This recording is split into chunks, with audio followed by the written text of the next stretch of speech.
All right, here we have our box. We're going to show you how to fold without any tape. You do not need any tape to put this box together. Open the box up to a square position and stand it up to the top. You see the handles face to the top of the box. After you make sure that all the perforated sections are now separated, take the large flap with no holes and fold it completely under to the other side of the box, such as that. Now fold the outward tabs with the handles inside,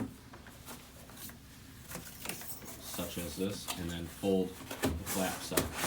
Tip box up upright, looking at the top. You will fold up the handle section and then fold the big flap down.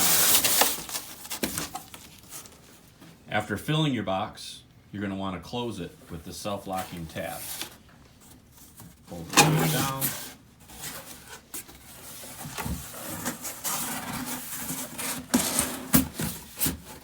And there you have your completed box.